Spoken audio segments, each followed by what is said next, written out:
ಎಲ್ಲಿದ್ಯಪ್ಪ? ಹೇಗಿದ್ಯಾ? ನಾನೊಂದು ಆಶ್ರಮದಲ್ಲಿ ಇದ್ದೀನಿ ಮಗಳೇ.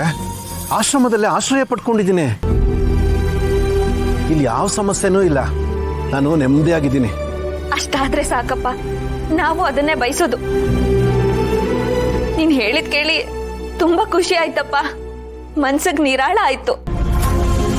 ಅಪ್ಪ, ನಮಗೂ ನಿಂದೆ ಚಿಂತೆ ಆಗಿತ್ತಪ್ಪ.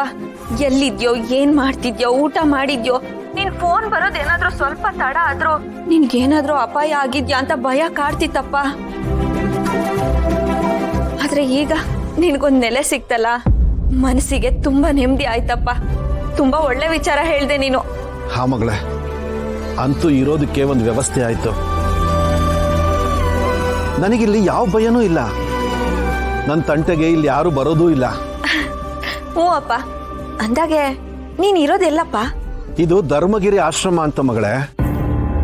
ನಮ್ಮ ರಾಜಾರಾಣಿಯವರಿಗೆ ಒಬ್ರು ಮಹಾನ್ ಗುರುಗಳು ಪರಿಚಯ ಇತ್ತು. ಅವರವರಿಗೆ ಒಳ್ಳೆ ಒಡನಾಟ ಇತ್ತು. ಆದ್ರೆ ಅವರು ತೀರ್ಕೊಂಡ್ಬಿಟ್ರು ಮಗಳೇ. ಅವ್ರು ತೀರ್ಕೊಂಡ ನಂತರ ಅವ್ರ ಶಿಷ್ಯ ಪರಂಪರೆ ಇರುತ್ತಲ್ಲ, ಅವರು ಈ ಆಶ್ರಮನ ನಡೆಸ್ತಾ ಇದ್ದಾರೆ.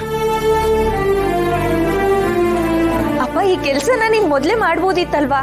ನನಗೆ ಇವ್ರ ಸಂಪರ್ಕನೇ ಇರ್ಲಿಲ್ಲ. ಇವ್ರದೊಂದು ಆಶ್ರಮ ಇದೆ ಅಂತನೂ ನನಗೆ ಗೊತ್ತಿರ್ಲಿಲ್ಲ. ನನಗೆ ಇವ್ರು ಹೇಗ್ ಸಿಕ್ಕಿದ್ರು ಗೊತ್ತಾ?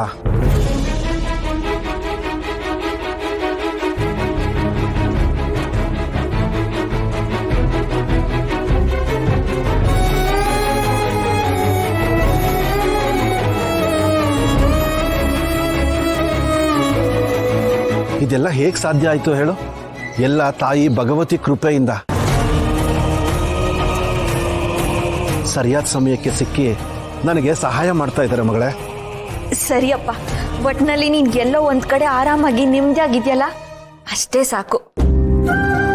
ಹಾ ಮಗಳೇ, ಆ ತಾಯಿ ಭಗವತಿ ರಕ್ಷಣೆ ನಮ್ಮ ಮೇಲೆ ಇರೋದು ಖಾತ್ರಿ ಆಯ್ತು ನೋಡು. ಎಲ್ಲ ತಾಯಿ ಕೃಪೆಯಿಂದ ಒಳ್ಳೇದೇ ಆಗ್ತಾ ಇದೆ. ಇನ್ನು ಮುಂದಕ್ಕೂ ಒಳ್ಳೇದಾಗುತ್ತೆ ಅನ್ನೋ ನಂಬಿಕೆ ಇದೆ. ನನ್ನ ಬಗ್ಗೆ ನೀವೇನು ಚಿಂತೆ ಮಾಡಬೇಡಿ ಮಗಳೇ. ನೀವು ಆರಾಮಾಗಿರಿ. ನಾನು ಆಶ್ರಮದಲ್ಲಿ ಇದ್ದೀನಿ ಅನ್ನೋ ವಿಷಯನ ಅಮ್ಮಂಗೆ ತಿಳಿಸು. ಕೇಳ್ದೆ ಅಂತ ಹೇಳಮ್ಮ. ನಾನು ನಿನಗೆ ಮತ್ತೆ ಫೋನ್ ಮಾಡ್ತೀನಿ. ಸರಿಯಪ್ಪ, ಆಯ್ತು.